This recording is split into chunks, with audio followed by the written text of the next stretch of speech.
À celui qui vaincra, je donnerai de la manne cachée. Apocalypse 2,17. Daniel résolut dans son cœur de ne pas se souiller. C'est le secret pour mener une vie de victoire. Nous ne devons pas tolérer de souillure dans notre vie. La souillure interrompra la communion avec Dieu. Nous ne pouvons pas enlever la souillure par nos efforts. Cela ne peut se faire que par la simple foi dans l'efficacité du sang de Christ. Bien que l'ennemi essaie de nous souiller 1000 fois par jour, nous pouvons être constamment lavés par le sang et gardés de la souillure.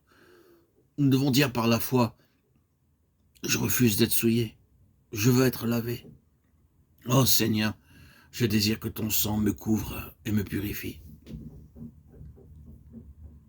De cette manière, nous serons capables de triompher de toute tentation. Daniel ne pouvait pas prévoir tout ce qui arriverait dans sa vie. Mais il savait que Dieu avait pour lui un grand dessein en réserve. Souvenez-vous que vous aussi vous êtes préparés par Dieu pour un grand dessein.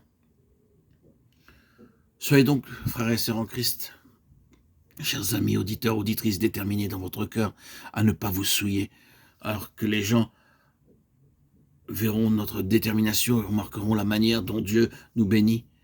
Ils prendront courage et tiendront ferme pour le Seigneur.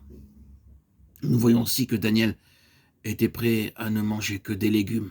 Lui et ses 3 amis savaient que par la foi, ils seraient en meilleure santé et plus forts que les autres jeunes hommes. Nous devons demander par la foi, tout comme Daniel et ses compagnons demandèrent et crurent, qu'ils recevraient de Dieu plus de force et de sagesse que tous les autres jeunes hommes. Et la femme s'enfuit dans le désert où elle avait un lieu préparé pour Dieu afin qu'elle y fût nourrie pendant 1260 jours. Apocalypse 12,6. Il arrivera dans les derniers jours que seuls ceux qui auront la marque de la bête ou le chiffre de son nom sur leur front ou leur main droite pourront acheter ou vendre. En ce jour-là, Dieu nourrira son peuple dans un désert comme il le fit pour Élie. Élie demeura fort parce qu'il mangea la nourriture que Dieu lui donna.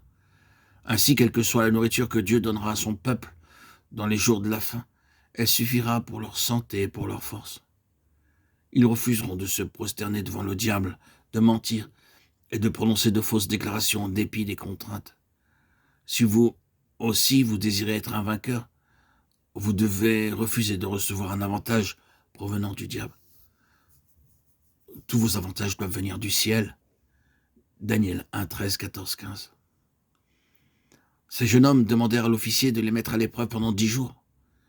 Dans la Bible, le chiffre 10 représente l'épreuve. 10 jours après, les visages de Daniel et de ses amis avaient bien un meilleur aspect, resplendissant comme de la gloire de Dieu.